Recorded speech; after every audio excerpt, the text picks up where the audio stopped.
All right, here we go. Welcome back to the Game Smash Podcast. As always, I'm your host, Room Liberty, and with me is... Who is Muhammad Yusuf? And today we got some stuff. We've got Injustice 2 characters announced. We've got PlayStation Plus games for the month of April. We've got Quake Champions closed beta begins April 6th. We've got the Wipeout Omega Collection, Destiny 2 reveal trailer, and we have Fighting EX Layer. Those are people entering Tanner's room in the middle of the podcast. Yeah. Walk in, walk out. I feel like that's like that moment where it's like you awkwardly walk in. You walk into like as something is happening and you're just like, I need to go. But anyway, before we get into it, let's talk about what we played this week. So I played some more Mass Effect Andromeda. That's not what I thought you'd be playing this week. Well, no, I'm gonna get to what I played this. There's a lot that I played this week. I played a bunch of games. So I continued Andromeda. The game's still pretty good. I got to the loyalty missions in the quest, and I really do like the loyalty missions a lot. Okay. And the crew is obviously really, really good. I really like Jaal in particular. I think he's a really, really good character. He's really well voice acted, and he's really well written, and he's kind of like one of the characters I end up bringing along with for most of my missions. Jaal. He's the alien that's part of the new race, the Angara. Oh, I thought that was a woman. No, that wasn't a woman. I thought so too, but it's actually a guy. Well, there you go. There we go again. Assuming people's genders. We're not getting into that discussion. No, boy, are we not.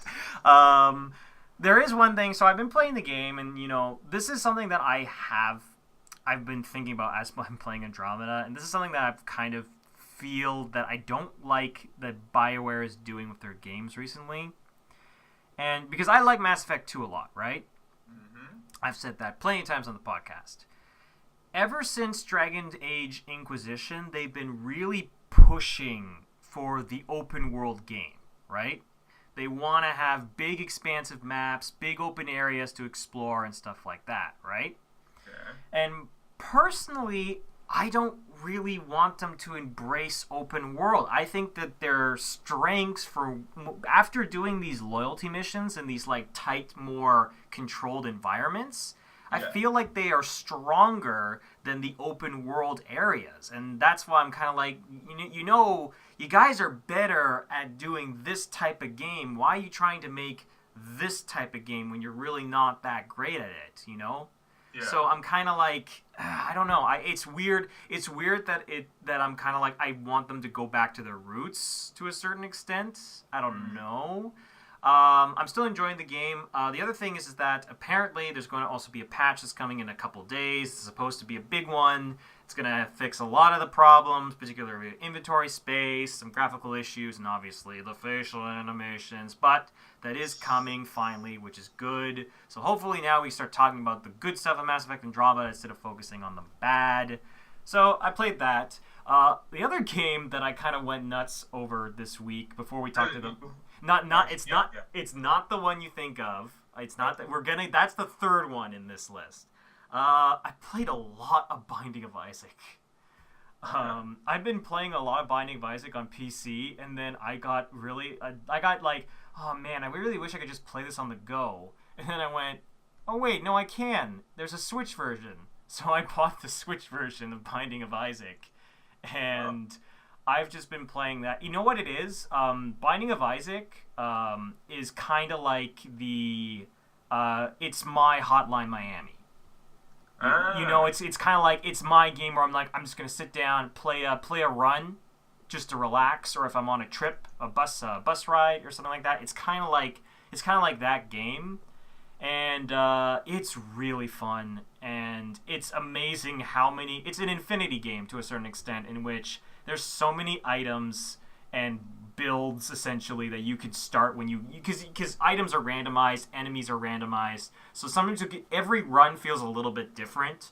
Like you'll get a run in which like, oh my tears shoot sticky grenades, or like my tears are now lit on fire, or my character is enormous, like he's gigantic and he takes up a much huger part of the screen, but he does a lot more damage. or I have a character that's really, really slow but shoots really, really fast.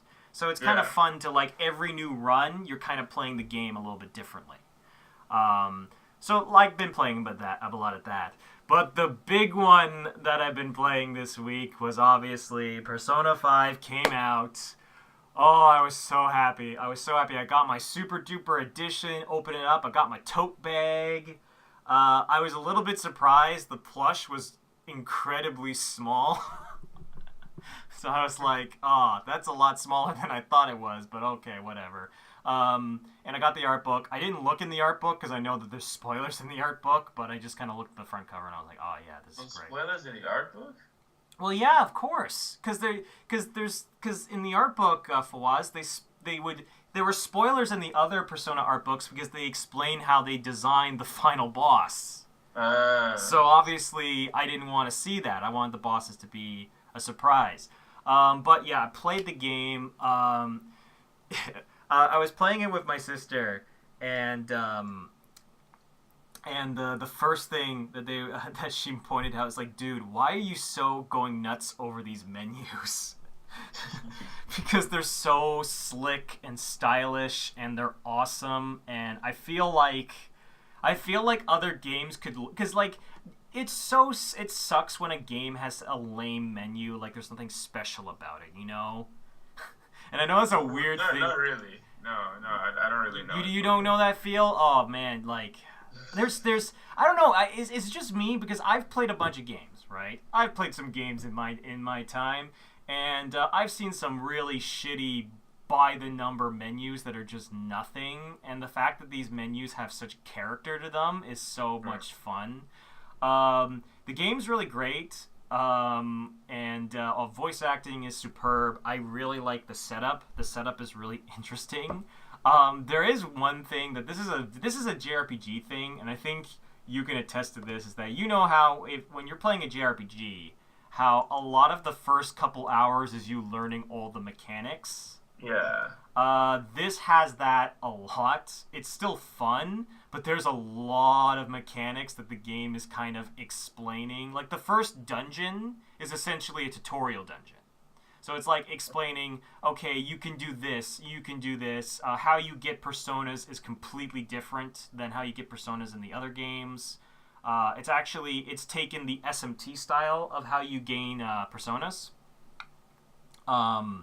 Where you have to, like, kind of convince them to join your side, or you can kind of scare them to give you money and items and stuff like that. So that's really, really cool.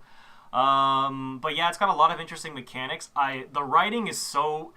It's kind of weird how I felt so nostalgic when I was getting these, like, you know, thou art I, you know, moments and stuff like that. You know, walking into the Velvet Room and stuff like that. Like, just getting so happy to see that going back into the Persona world. And yeah, I was just really, really happy with visiting the game. I'm not going to say anything more about it because obviously I want to play some more before I get my, you know, thoughts, you know, in check. But I will say this: Kamoshida is a fucking asshole, and that's all you need to know. Who's Kamoshida? Oh, if you get the game, you'll know. Oh, it's the character in the game. He is an asshole. But anyway, that's what I played this week. What about you, Fawaz? Okay, so this is an interesting one. So I'm actually working on a documentary for one of my classes. Ooh. And for the documentary, I decided my subject would be the Ottawa fighting game community. Okay, cool. Yeah. So as part of the the documentary was gonna feature me, a lowly, normal guy, quote unquote, challenging one of the dudes in the fighting game community to a money match, and so the documentary was gonna follow me, like, training for my big match. Right. Okay. So yeah, what I've been playing, that is my shameful plug of saying that what I've been playing is Guilty Gear. Yeah. Awesome. Yeah, I'm playing a decent amount of Guilty Gear, just practicing, you know, getting my combos down and all that stuff. The match has already happened. I'm not going to tell you guys the result. You'll have to watch the documentary to find that out. Or no spoilers on this podcast. God damn it. No, we don't do spoilers on this podcast. But yeah. Just pretty much just playing a little bit of Guilty Gear. I didn't even realize Persona was coming out on Tuesday until I signed into the PS4, and like a bunch of people on my list were playing it. And then at first I was like, oh, shit, it leaked. And then Tana was like, no, it's out. And I'm like, oh yeah, games come out on Tuesdays. But yeah, Guilty Gear is mostly what I've been playing this week. There's Rev 2. We got a release date. We spoke about that on the podcast already. However, what we didn't speak about is that they're doing the same thing that they did with Rev, in that they're giving us a demo. If you pre-order the game, you get a demo early, and since if it's anything like the Revelator demo, it's going to be the full game. Sorry, not the full game. It's going to be all the characters plus versus and training mode, and then story and all that stuff you actually get when the full game launches. But this will let like the competitive people practice for Evo and practice on the new version. The one issue that we currently have that they haven't spoken about yet is that there's no option to pre-order upgrade, right? Oh, okay. Yeah. So for people who bought Revelator, we don't have the option yet, but I'd be very surprised if they didn't give us the option eventually, because this is the kind of option that I feel anyway, and maybe I'm being presumptuous here, is put in place for the diehards, right? Because like I said, this demo is primarily for people to practice for Evo. Most of the people who would be doing that already own Revelator, so I feel like it's only a matter of time before they figure something out with the Rev 2 update. But yeah, cool stuff. Unfortunately, like I mentioned, we're only getting 2 new characters for Rev 2, Baiken and Ansa, but Ansa looks pretty cool. I might try him out. He's kind of reminiscent of Bang, and Bang was one of my favorite characters in Blaze Blue, so okay. Yeah, I might give him a run, but yeah, that's what I played this week. All right, you want to get into some news? Yeah, let's get into some news. So, in what has pretty much officially become a weekly segment now, we got another Injustice character. It's weird because we got quote unquote 4 characters revealed, but got 2 characters revealed, but it's 2 characters that we already knew were in the game based on like trailers and leaks and shit. But anyway, it's official now. Captain Cold and Scarecrow are going to be in the game. So now, when Scarecrow was announced a while back, I did not hide. When Scarecrow was rumored a while back, I did not hide my disappointment. But now I don't really care as much because they've revealed so many non-Batman characters and it definitely seems like the roster is going to be pretty damn big. We're probably looking at like 40 characters. Yeah, maybe probably more. So if the cast is 40, then 8 or 9 of them being Batman characters isn't that big of a deal. I think so. I think it's balanced. I think now that we're closer to release, or at least we're getting closer to release, I feel like it's kind of balancing out now where we have a good balance. Whereas before, it was like, oh god, it's all going to be Batman characters and Superman and and whatnot, and and that was the big worry. But I feel like now we're going to be a little bit now we're going to get a little more like we have a good even amount of people. We still haven't gotten the one that needs to be in the damn game, but maybe one day. I actually really I liked Scarecrow's design. I think Scarecrow is pretty good overall. I think Bane's pretty good. I don't know about Gorilla Grodd. I think that's probably... I don't know much about the comics. I know more about the show than the comics. But the thing that I really... On the show? Yeah, Gorilla Grodd was on the show. He was a recurring character in a bunch of different episodes. But the thing that I really liked about Gorilla Grodd, at least from the show, was that he had this high level of sophistication to him, even though he was just a gorilla, which was kind of weird but kind of awesome at the same time. But in this, he seems more like a gotta beat him all. Wait, when you say the show, are we talking Justice League or The Flash? Justice League. Oh, okay. I'm not talking about The Flash. I'm talking about Justice League. Yeah.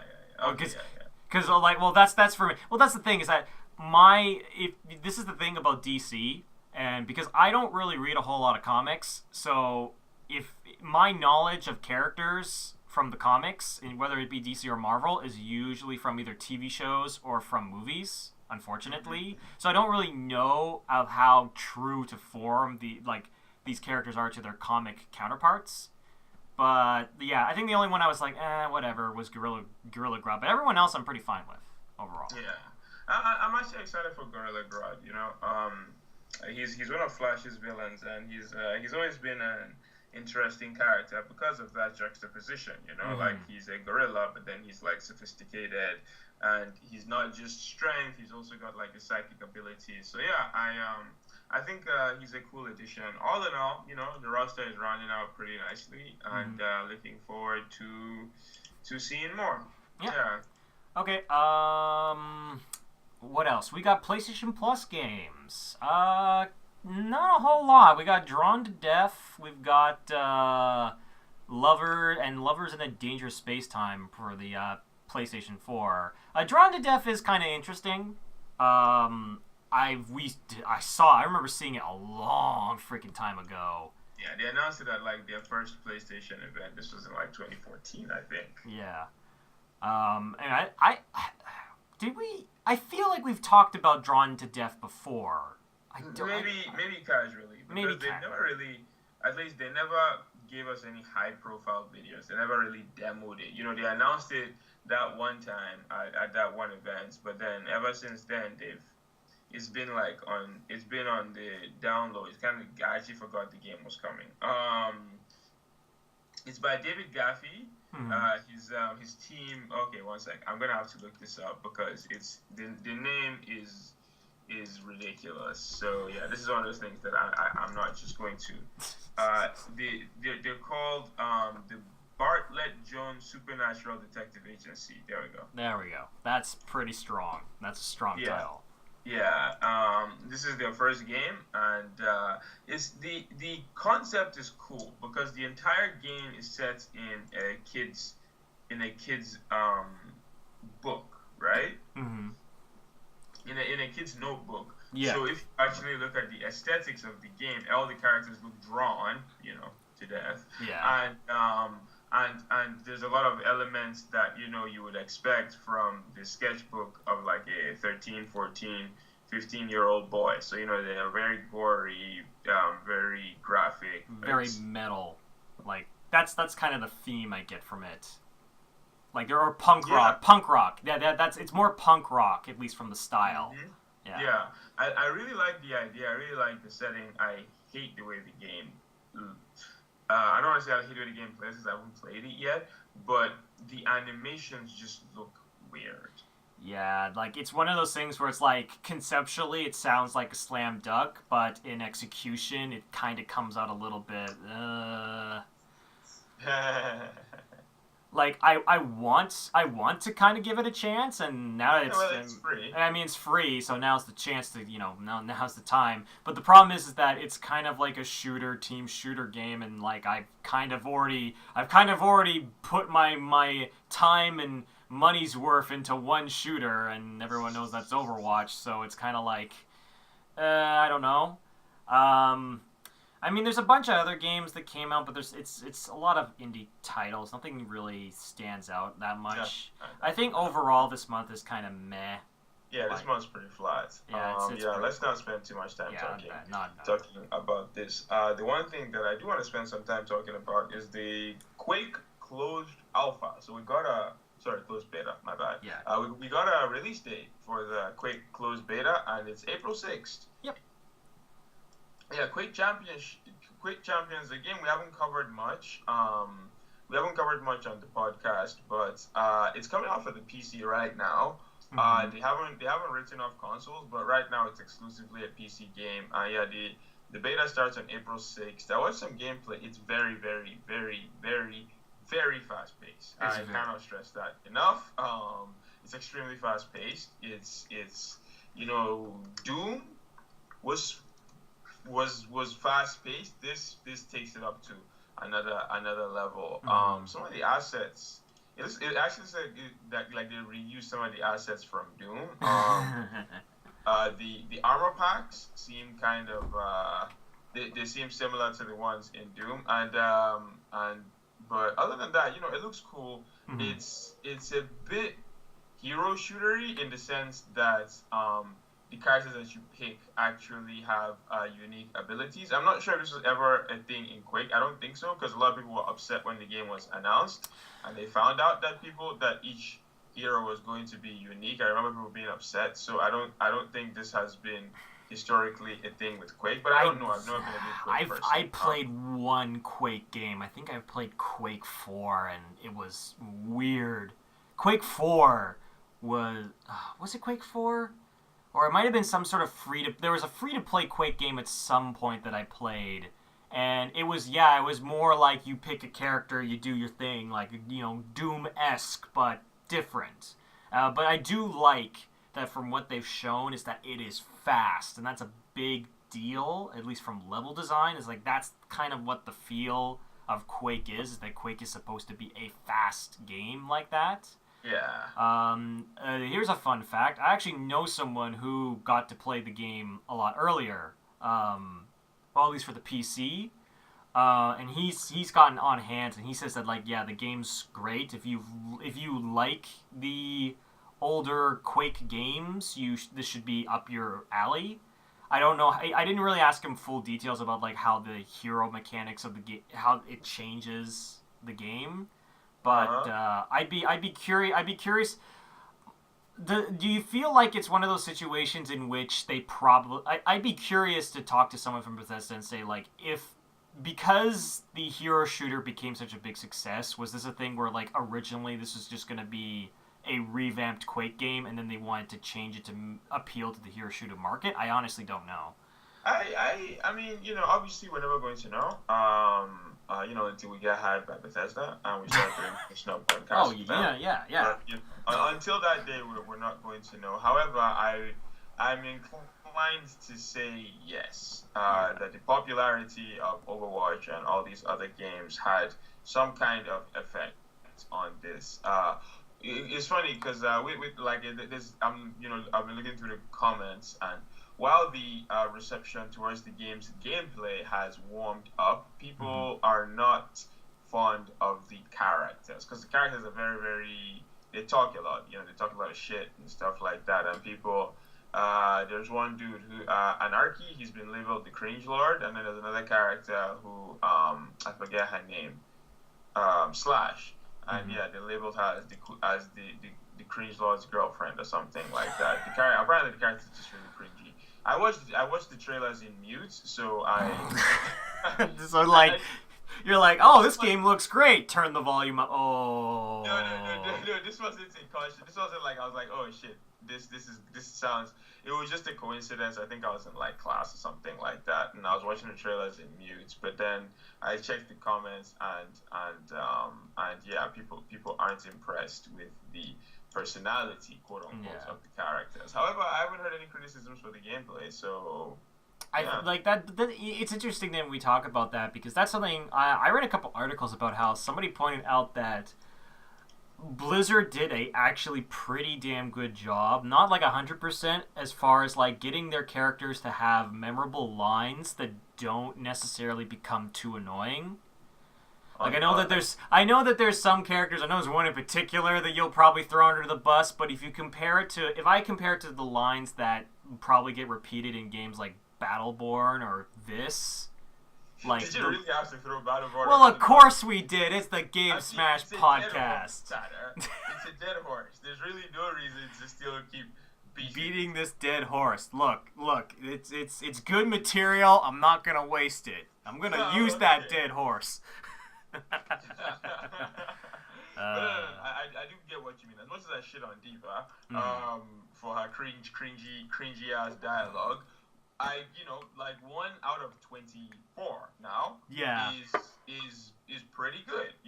I feel like every other character is they have personality without coming off as a caricature. It's funny because a lot of them are cliche. I say it all the time.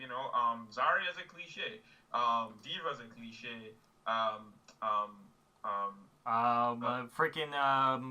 McCree. Yeah, McCree 76. They're all cliches, but they don't come off as disingenuous. I'm not gonna spend whatever. Let's not get too deep into this because you know me and Overwatch. I can go.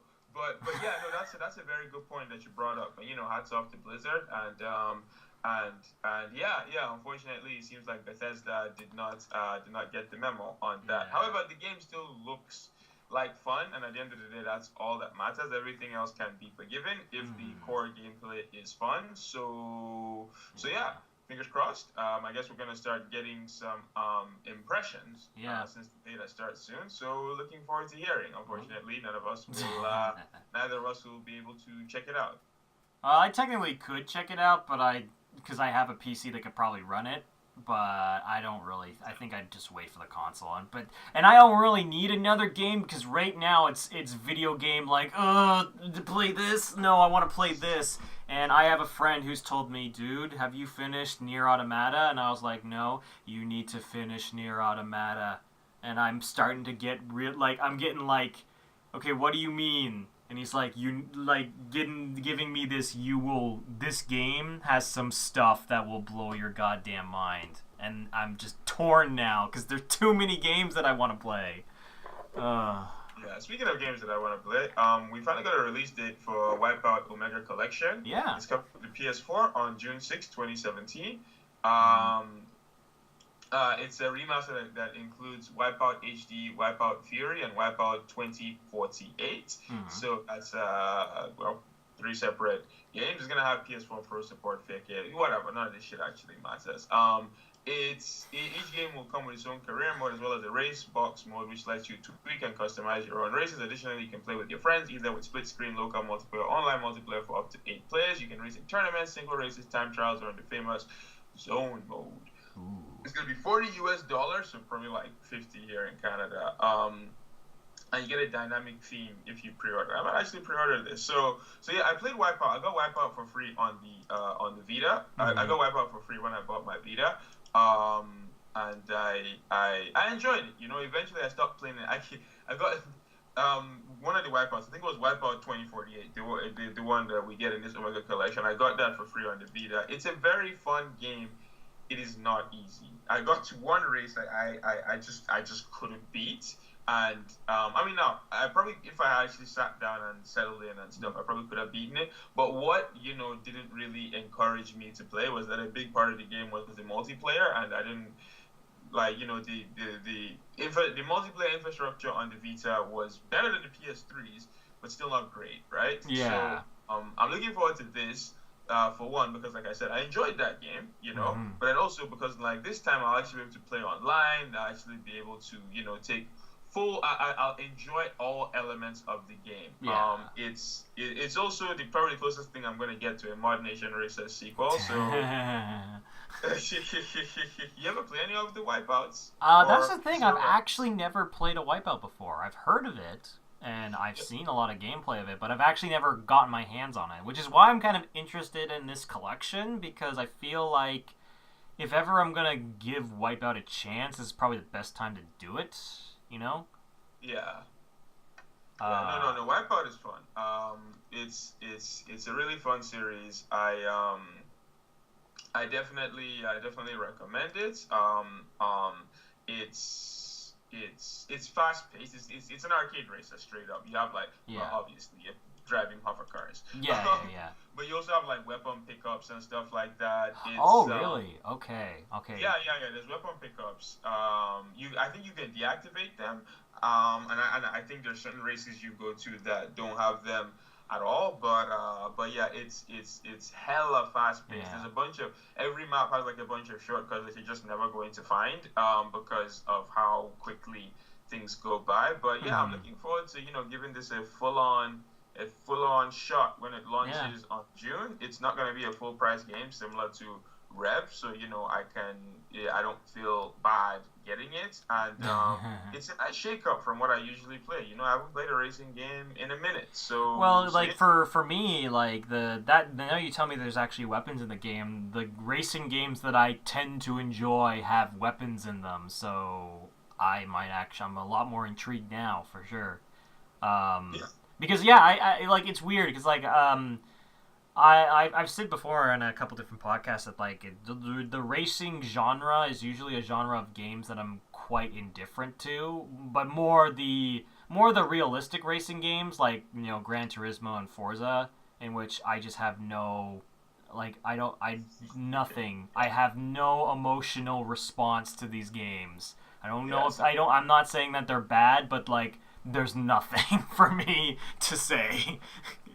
you Yeah, know? same here. Yeah. I could never understand the fascination with Gran Turismo. And I really, really, really wanted to like Forza because like the developers really supported the game, and that's one really attractive quality in a game. Mm.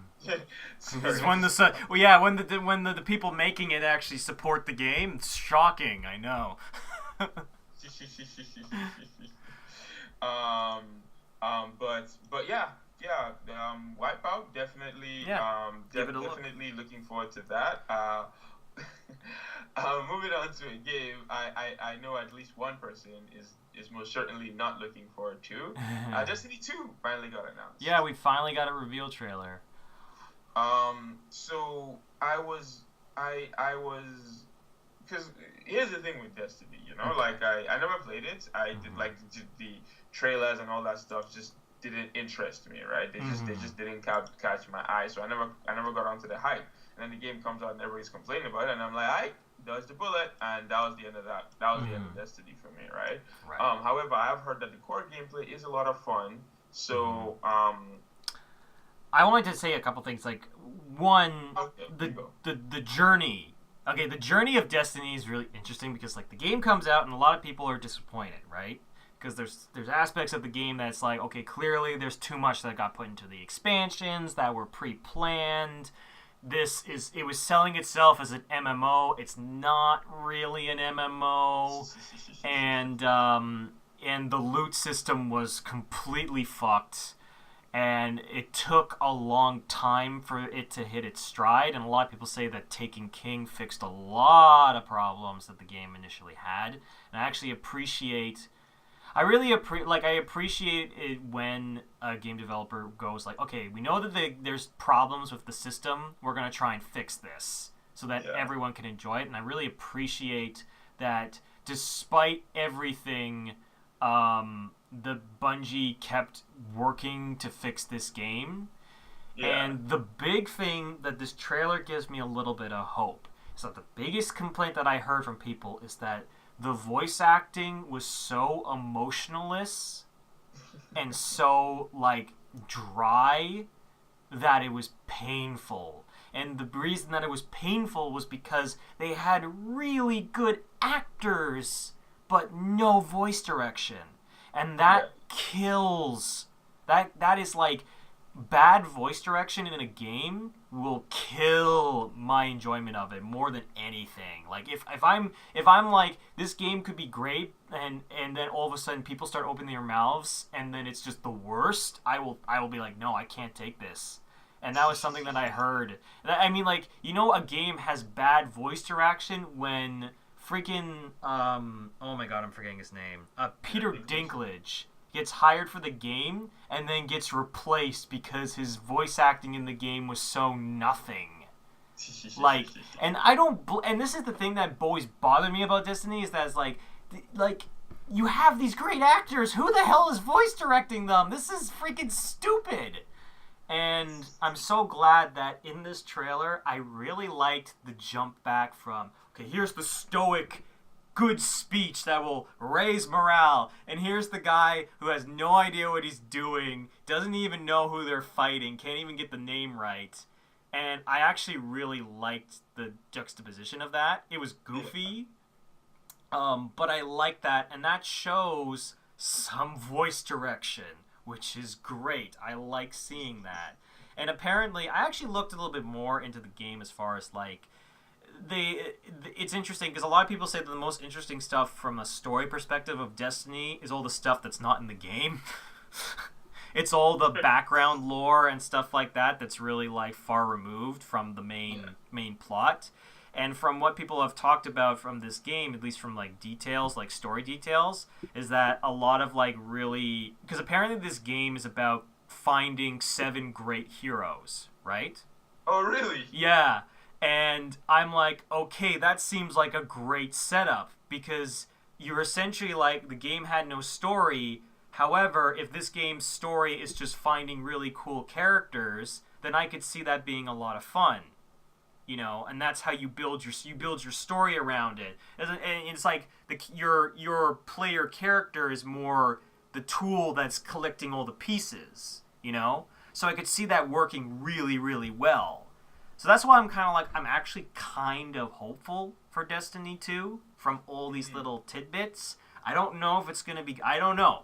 Because they might not have learned their lesson, but from what they did with Taken King, I think they know what they need to improve on. So I am kind of hopeful, and I did like the trailer overall. Okay, yeah. So I am going to do what Fawaz usually does and just be completely negative. So when they announced Destiny 2, I was like, okay, let's see. Okay.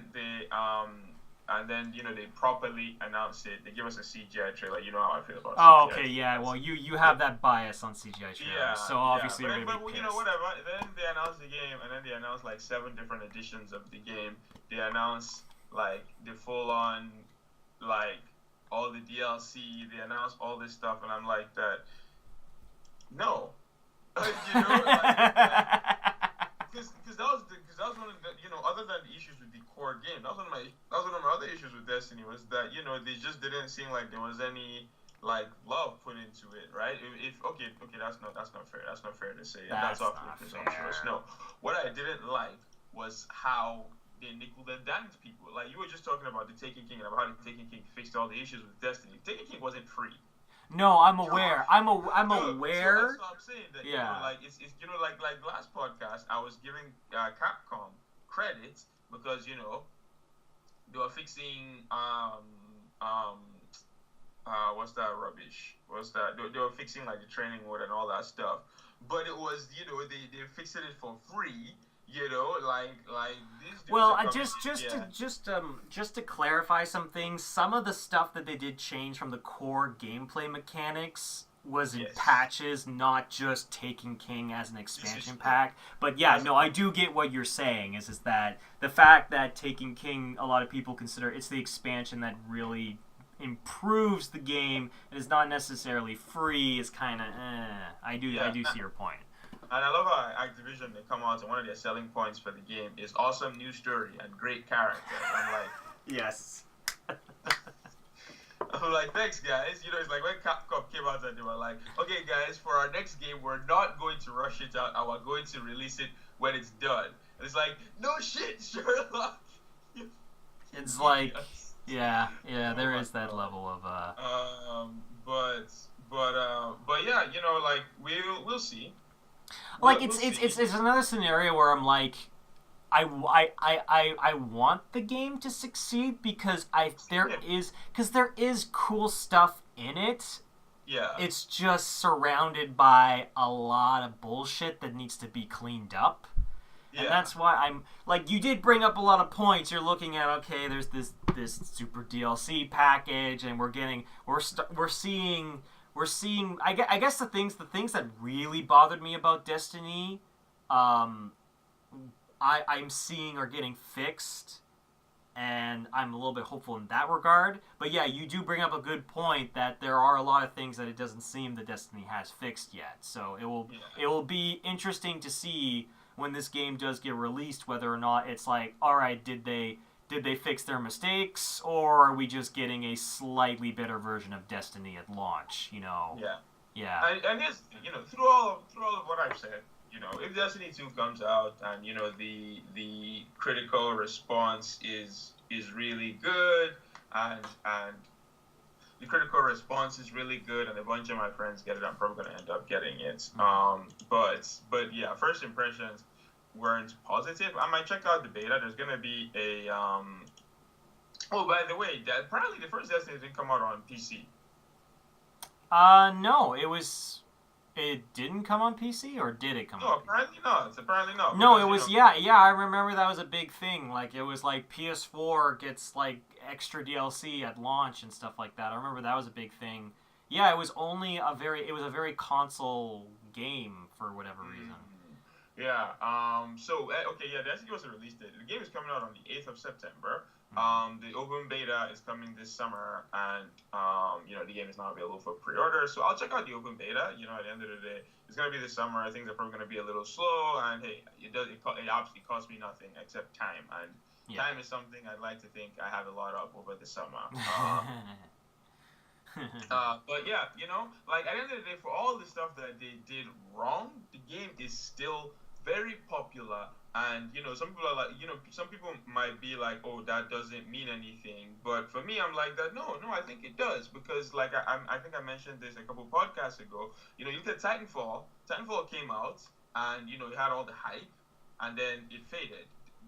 Division came out, had all this hype, faded. Practically every Ubisoft game comes out, has all this hype, fades. For Honor is fading right now. Well, For Honor has a couple other things that's making it fade, and they're trying to fix it. But that one article about the steel was really bad. I don't know if you know about this. I'll get into it really briefly, but somebody pointed out that because there's a system in which you get currency, which is steel, to make customizable stuff for your characters, right? So you can Yeah. customize your knight.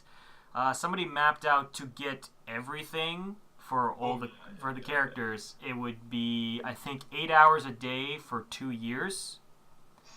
And one of the devs, very idiotically, shouldn't have posted, said, "Well, you're not supposed to get everything."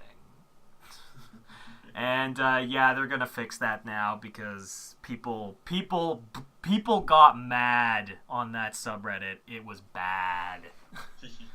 But yeah, like you have all these games that come out with all this hype and they all fade. You look at Hmm. Battlefield, you look at Battlefront, Yeah. and like I actually forgot Battlefront even existed, right? So Yeah. like, but Destiny through everything, people are still playing it. Hmm. They do deserve credit for that because like no matter how blinded fanboys are, I Hmm. at the very least I'm confident gamers will not play something that they're not enjoying. Yeah. Like you have people who complain about Hearthstone all the time, but the fact of the matter is those people actually enjoy the game. There's elements of the Yeah. game that they don't like, but they like more of the game. Yeah. There's more good in the game There's than more bad. good than Like bad, and I like feel you like that's could. the same thing with the first Destiny. So let's see if they Hmm. can take out a little bit of that bad with Destiny Yeah. 2. At the end of the day, I want more good games to play. So if this comes Yeah. out and it's good, and a couple of my friends pick it up. Also depending on when it comes out. It's coming out in September, which is completely bland right now. If Well, my like when you think about it right now, like the winter season for 2017 is pretty goddamn dry. Um, yeah, so yeah, that might actually be a smart decision on their part to release it around that time. Um, but yeah, no, I want this game to succeed. I want it because there is potential, and considering that I really don't give a shit about Halo anymore, but I do like Bungie, it's kind of like I want them to have something, you know. yeah, Uh, yeah. Well, yeah. Moving on to our question of the day from the lovely J Streets. oh, we're not gonna talk about fighting EX Layer. Actually, you know what? You're right. Sorry, that's my bad. Yeah, yeah, yeah. This was okay. So I need to tell you a story about fighting EX Layer. Okay, please tell me. Um, so this game got announced on the 31st of March, right? Right. And as you know, the next day is April Fools, and Mm-hmm. developers do this shit every year. So I go online and I see this trailer for Fighting EX Layer, which is pretty much a spiritual successor to the Street Fighter EX Plus Alpha series. I don't know if you're familiar with that I'm series. semi-familiar with Yeah, it. it was like the first three. It's the first time to date only actually 3D Street Fighter that's ever been made. Like Right. Street Fighter 4 has 3D characters, but it's fought in a two-dimensional And plane, yeah, right? so 3D Fighter. Yeah, yeah. Okay, gotcha. Yeah, yeah, yeah. The EX series is the only Street Fighter that's actually 3D. So people have been asking for a sequel for a while. Well. One of my friends has been asking for a sequel for a while. Mm. But I'm sure there's people out there that are really excited for a sequel. And then April Fools, like March 31st comes, and then there's some gameplay, and the gameplay looks very very unpolished. Looks like it's severely lacking polish. The animations are a bit jumpy and stuff. So I'm like, yeah, whatever. This is bullshit. So I just see that I don't even share it. I'm like, you're not going to get me. And then, April 2nd comes, and there's still gameplay being shared and stuff. And it's like, and it's funny because all the articles are like, wait a minute, this is real? Yeah, April Fool's was a lot of this April Fool's was kind of a shit show because there was a lot of stuff that went, wait, this is not a joke. Yeah, like the Sylvester Stallone dropping out of Expendables thing. I couldn't believe that when I saw it, but that's another story for another podcast. What? So you want to talk about the real one for me was Rick and Morty. That was a fucking shit. Wait, what's happening to Rick and Morty? This is not video game related, but I find it so fascinating. So Rick and Morty, the last season 2 came out in 2015, like late 2015, and season 3 has been on hiatus. It was supposed to come out last year, and they have been very quiet about it, right? Like, very, very quiet about it. They're like, oh, we're getting there, we're animating it, don't worry, guys, it's gonna come out. And then, randomly, they post on their Twitter, the creators, they go, by the way, yay, Season 3's up on Adult Swim, you can stream it, and this is April 1st, right? So everyone's like, oh, you guys are being little shits, making fun of us as we wait for Season 3, but then some people start clicking the link and going, what the fuck, this is actually Season 3, they're not joking.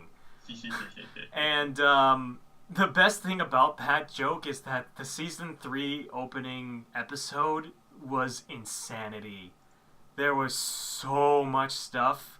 Like, I don't want to spoil it, but there's a lot of shit that happens in that episode that is really fucking nuts. That is, it was such a good episode, and I sent my friend a text like, yeah, Rick and Morty Season 3's online, and I had to type next, this is not a joke, and he was like, shut up, where's the link?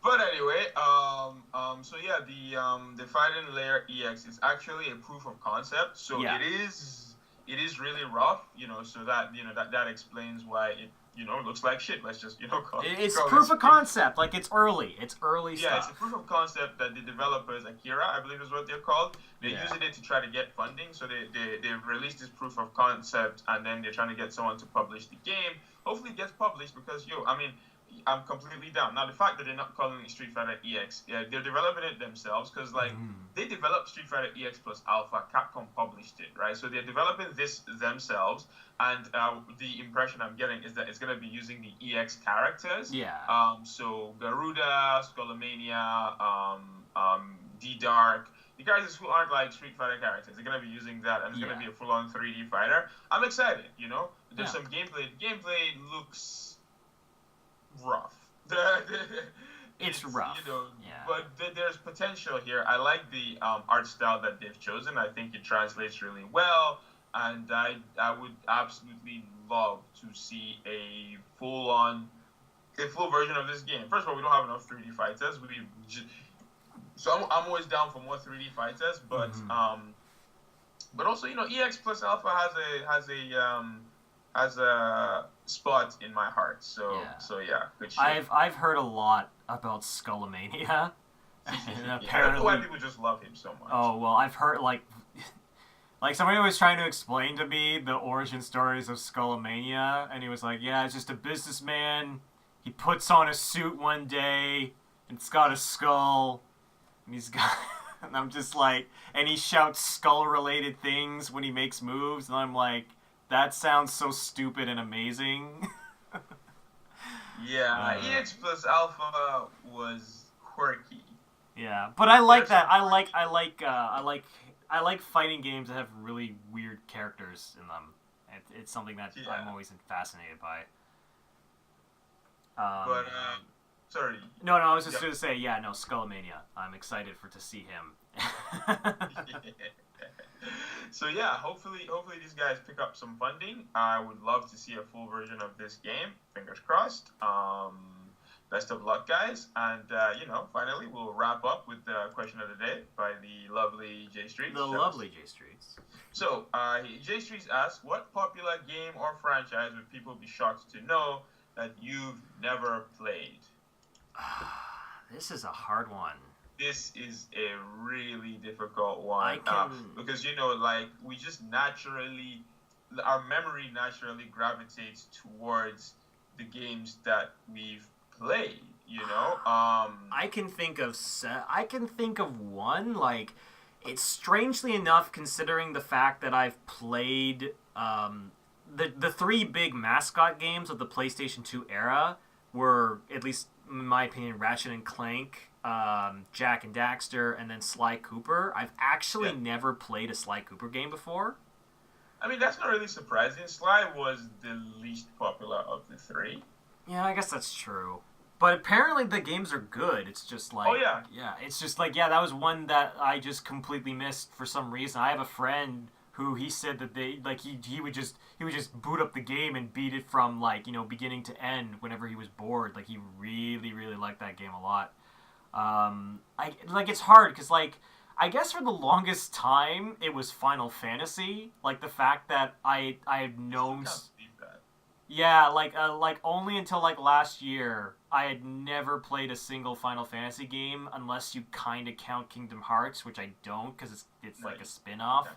And finally, I broke that by playing Final Fantasy X, so that was a very interesting experience.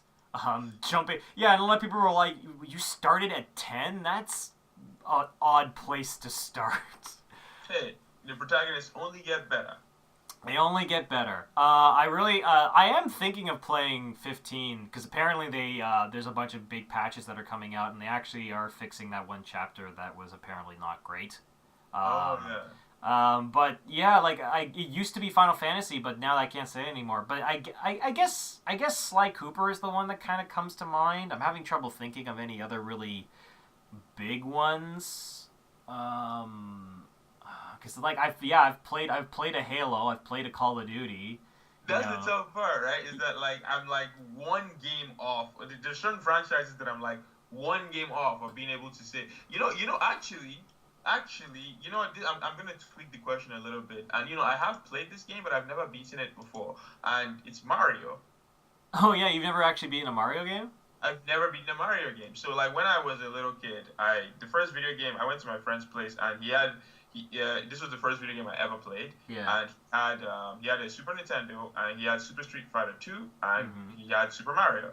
And I just couldn't be about that. I'm like, why would I play as an Italian plumber when I can play as a giant Native American, or a dude from the USSR? Because back then it wasn't actually Russia; it was still the USSR. So I played it a little bit, but I never really got into it, and I think that's the only... oh my god. Yeah, I'm actually thinking about it now. That's the only Mario that's not possible. You must have played, even, at a friend's place, the Wii U version, or GameCube, maybe. I actually have a good answer. Yeah, I never played that. I actually have a good answer now. Mega Man. I've never played a Mega Man game. That's crazy. Okay, that would be mine then. Yeah, because I know Mega Man, and I know a decent amount about it, but I've actually never played a Mega Man game. Now that I think about it. You know what? Yeah, I'm starting to think that other than Super Mario, I've never played a Mario game. I never played 64. I never played Super Mario Sunshine. I never played Super Mario Galaxy. I haven't played a Mario game for sure in the past decade. Yeah. Nothing past the N64. So if I've played a Mario, it would have to have been on the SNES or the NES. And, like I said, I played a little bit of Super Mario on the SNES, but barely. I mostly just watched my friend play. He actually beat the game, which was impressive. Okay, yeah, I've played Super Mario. It was okay, I just remembered now. There's a side-scrolling Super Mario on the Wii that me and my brother used to play. So no, Mario doesn't kind of loses. I've actually played Mario. Oh my god, that would have been a good one. That would have been a good one. That would have been a good... I'm actually really mad at myself now for playing that game. That would have been the best answer, What a weird experience. I'm so mad that I played this really decent game. It's damn it. But yeah, actually, it's funny because I'm literally looking through a list right now of the most popular franchises in video games, and I've played at least one game in all of them, except maybe Monster Hunter. So I guess that. But I wouldn't hold anyone. I wouldn't hold anyone. Monster Hunter, it's a niche. It's a niche. Yeah, it's a niche game. I love the game to with all my heart, but it's a niche title to say the least. Yeah, I mean, I would have to pick I played a Call of Duty, I've played a Grand Theft Auto, I've played pretty much all the Wii games. I've never played a Lego game. Ooh, have you ever played a Sonic game? Yes. Okay, yes. It's funny. I used to be a huge Sonic fan when I was younger. I was big onto the comics, so I wasn't really big onto the video games. But because I liked the comics, I would play the video games and I'd force myself to like them. So no, I played a decent number of Sonic games. It's weird though because like the Sonic video games are completely different from the comics. You had Sonic and you had Tails and you had Knuckles, but like even the villain in the comic it was Dr. Robotnik, but in the games it was Dr. Eggman. Yeah. And then there's a bunch of characters that just don't even exist in the video games. So it was weird, and that's for one reason why I had to force myself to like the game because a lot of characters that I've grown to like weren't actually in the game. Completely like the game universe and the comic universes are completely different. So it's like what? Yeah. So no, that is a really interesting question. But yeah, I guess mine would just be tough question. Oh my god, I'm actually I'm gonna stew on this. Right now my answer will kind of be Mario. Yeah. Because I've never properly played a Mario game. Yeah. So I've played like casually, but I don't count like sitting down at my friend's place and playing for like 10 minutes as playing. And I've never beaten a Mario game. That one I know for a fact, right? Yeah. So my answer right now is gonna be Mario, but I'll see if I can come up with something better next week. But yeah, that's an awesome question. I wish I had gotten this question a little earlier so I could really, really do research and figure it out. Because I know what's gonna happen. So we're gonna finish recording the podcast. And you're gonna get that perfect answer. And I'll be like, duh. Oh god. But yeah, great question, Jay Streets. But if you got a question for us, you can leave it in the comment section. We'll make sure to answer it in the next podcast. And as always, this is your host, Freeman Liberty, and we'll see you guys next time.